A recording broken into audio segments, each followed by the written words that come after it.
Glória a ti, ó Cristo. Podemos sentar para saborearmos, degustarmos essa Santa Missa, essa liturgia, que vai trazer para nós informações maravilhosas. A primeira informação que eu gostaria de destacar, que está na primeira leitura, é a profecia de Ezequiel a respeito da igreja. Ou seja, ele está profetizando que no futuro, quando o Messias chegasse, haveria um lugar onde todos poderão se abrigar debaixo das sombras de sua árvore, que é a árvore chamada igreja. Prestemos atenção no que diz o profeta Ezequiel. Assim diz o Senhor, Deus: eu mesmo tirarei um galho da copa do cedro, do mais alto dos seus ramos, arrancarei um broto e o plantarei sobre um monte alto e elevado. Ou seja, esse broto que vai crescer e será a igreja, será o conjunto dos cristãos, daqueles que vão abraçar a fé em Cristo Jesus. E isso vai ser visto por todos, porque será colocado no mais alto monte. Vou plantá-lo sobre o alto monte de Israel. Ou seja, a igreja de Jesus nasce de Israel para o mundo. Por isso que os nossos irmãos judeus não compreenderam bem a mensagem de Jesus. Porque para os nossos irmãos judeus, Jesus seria um grande rei com força, carro, cavaleiros, e queria lutar a força da espada para derrubar o Império Romano. Mas não, ele é o novo Israel. Ou seja, ele vai fazer com que a religião ganhe plena comprimento, pleno sentido, porque ele não troca de religião, ele apenas vai dar sentido real à religião que ele mesmo praticava. Vou plantá-lo sobre um alto monte de Israel, ele produzirá folhagem, dará frutos e se tornará um cedro majestoso. Debaixo dele pousarão todos os pássaros à sombra de sua ramagem, e as aves farão seus ninhos. E o evangelho de hoje vai dizer o que? Lá no finalzinho, que o grão de mostarda é o menor dos grãos, mas quando nasce e cresce, é a maior das hortaliças. Assim é a igreja. Essa sementinha da igreja que precisa ser plantada por cada um de nós.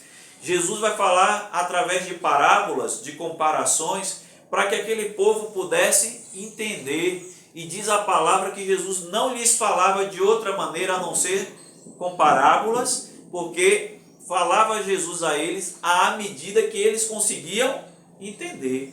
Então a parábola era a fórmula mais prática e rápida que Jesus encontrou para que seus apóstolos e seus discípulos, para que seus seguidores, que eram muitos e de muitos lugares diferentes, entre judeus e não judeus, pudessem entender a mensagem do reino.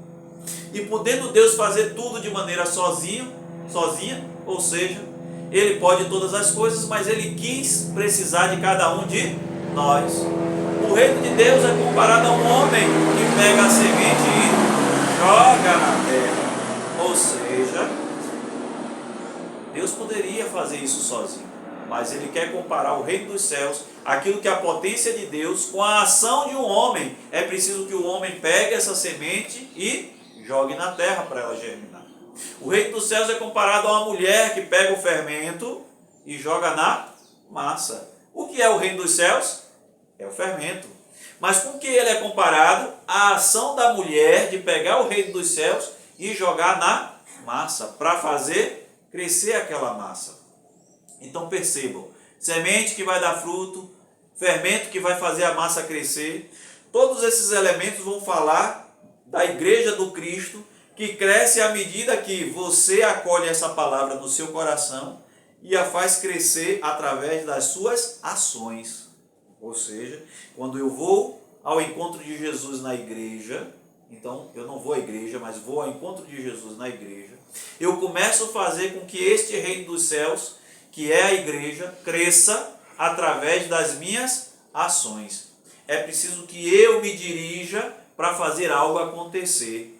Porque nós, como São Paulo vai dizer na segunda leitura, nós somos seres espirituais vivenciando experiências humanas. E quais são as experiências humanas que nós vivemos? A solidariedade, a caridade, o amor, a cortesia, o bem-querer, a honestidade. Todas essas coisas são experiências humanas que o nosso ser espiritual vivencia aqui nesta terra, mas também se prepara com essa vivência para retornar até Deus. Olha que São Paulo vai dizer, que maravilha. Estamos sempre cheios de confiança e bem lembrados de que, enquanto moramos no corpo, somos peregrinos longe do Senhor. Olha que coisa maravilhosa.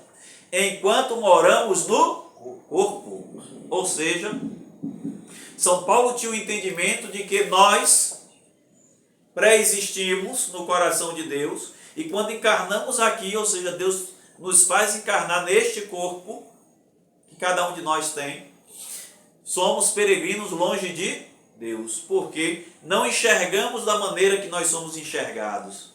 Mas enquanto estamos aqui caminhando neste corpo, nós que temos o conhecimento temos o conhecimento parcial das coisas, limitado, procuramos em confiança, é pela fé que nós vivenciamos e levamos esse corpo a louvar a Deus, levamos este corpo a fazer o bem, levamos este corpo a ser solidário, entende? Porque nós não somos este corpo. Esse corpo apenas faz com que a gente tenha uma identidade humana. Ou seja, quando nós desencarnarmos, teremos todos de volta a nossa identidade espiritual. E essa identidade é justamente a nossa alma. Por isso que nós somos formados de 3 partes: corpo, alma e espírito. Uma vez encarnados, a nossa alma e nosso espírito se unem de tal modo que quando nós nos desencarnamos deste corpo, alma e espírito vão juntas para junto de Deus. Porque o espírito é uma coisa só, mas a alma é aquilo que nos identifica. É como se fosse o rosto do nosso espírito. Espírito não tem corpo para ser identificado, mas a nossa alma vai dar uma espécie de rosto espiritual ao nosso espírito. Nesta terra, se eu quero me dirigir a Beatriz, o que é que eu faço? Estando aqui presente, o que é que eu faço? Eu olho para onde Beatriz está sentada. E por que eu sei que Beatriz está sentada aqui e não lá no fundo da igreja? Porque o corpo de Beatriz traz características que identificam a pessoa dela, que é diferente de Antônio, que é diferente de Dantas. E cada pessoa que a gente vai se dirigindo aqui nesta terra, a gente sabe quem é pela identidade física. É o nosso corpo quem traz essa identidade física. Mas a nossa identidade espiritual vem da nossa alma, do conjunto de coisas que nós vivenciamos e experimentamos aqui nesta terra. E segue São Paulo dizendo: mas estamos cheios de confiança e preferimos deixar a moradia do nosso corpo para ir morar junto do Senhor. Então a nossa casa real, ela não é aqui. Ela não é este corpo. É inútil querer viver para sempre. Quantos se iludem com isso? Querem esticar a vida um pouco mais nesta carne. A nossa morada nunca foi aqui. Nós saímos da nossa casa original, Deus nos tira de nossa casa original, nos faz morar nesta casa passageira, para que uma vez experimentando todas as coisas boas que Ele criou nesta terra, possamos conservar esta casa bem conservada, bonita, bem arrumada, e deixar ela aqui na terra, para voltarmos à nossa morada celeste, no lugar em que nós pertencemos, e é o que São Paulo está dizendo aqui. A nossa alma anseia por esse retorno até Deus, porque a nossa alma e o nosso espírito sabem que nós não pertencemos a este mundo. Nós estamos aqui para desfrutar de tudo que Deus nos deu. Por isso também nós empenhamos em ser agradáveis a Ele, quer estejamos no corpo, quer já tenhamos deixado esta morada. Olha que maravilha São Paulo vai dizer. Ele vai dizer que nós, quem somos? Quem é esse nós, em primeiro lugar? Então, Dantas, Antônia, Paula, Beatriz, Gregórios, esse nós não é o corpo, o ser humano. Nós não somos os nós, seres humanos, e sim o ser espiritual que habita este corpo. E essa mensagem é muito importante, porque São Paulo vai dizer que nós, enquanto seres espirituais, nos esforçamos por, estando neste corpo, agradar a Deus. O que quer dizer isso? O gerenciamento do corpo: não fumar, não beber em excesso, não fazer coisas, esforços físicos exacerbados que vai machucar o nosso corpo, não danificar este corpo, em outras palavras, é o que São Paulo está dizendo. Ou seja, todas as ações que nós vamos fazer com que este corpo execute é para louvar a Deus. Não sabeis, porventura, que vossos corpos é templo onde habita Deus? Então, essa casa temporária também é temporária para nós, também é morada de Deus, templo do Espírito Santo, enquanto esta carne estiver viva. Depois que essa carne morre, nós voltamos para a nossa morada. E São Paulo vai dizer que nós nos esforçamos em ser agradáveis a Deus, quer estejamos no corpo ou fora dele. Então, uma vez que nós desencarnamos, também continuamos com essa obrigação de sermos agradáveis a Deus no mundo espiritual. Então, não existe isso de estou dormindo.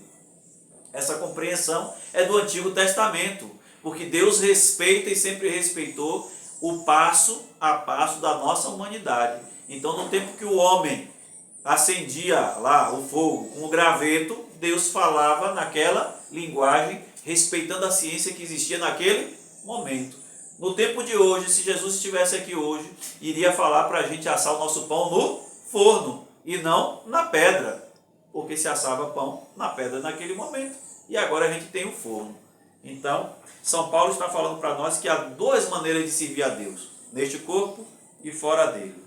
Aliás, todos nós temos de comparecer às claras perante o tribunal de Cristo, para cada um receber a devida recompensa, prêmio ou castigo, do que tiver feito ao longo da vida corporal. Então perceba, São Paulo não está dizendo que nosso corpo será punido porque ele pecou, mas nós, quem somos nós? A nossa alma, que está junta do nosso espírito. A nossa alma vai prestar contas a Deus do que tiver feito, ou seja, do que tiver imposto ao nosso corpo executar.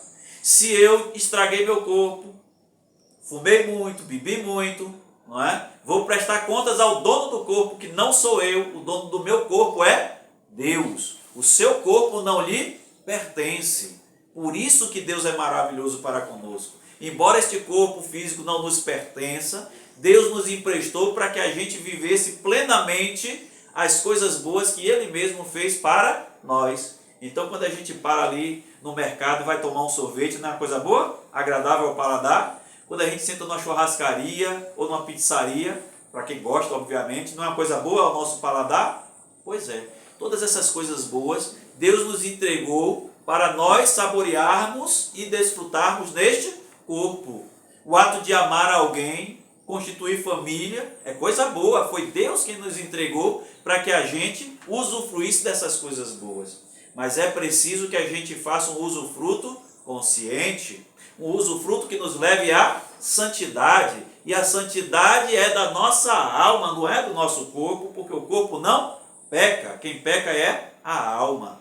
Mas o corpo que não peca sofre as consequências do pecado da nossa alma. Por isso que o ditado diz: mente sã, corpo são. Não é um clichê, é uma realidade. Quando a nossa mente ela é equilibrada, ela leva equilíbrio a todo o corpo.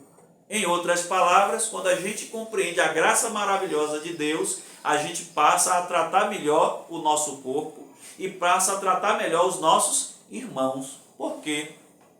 Porque nós começamos a ter a compreensão de que a gente quer para nós aquilo, que a gente quer para o outro aquilo que de bom a gente quer para nós. Não é à toa que Jesus vai dizer: olha, deseja ao outro tudo aquilo que você deseja que faça para você. Aí a gente vai entender por que Jesus disse isso. Porque nós não somos este corpo. Nós somos alma e espírito.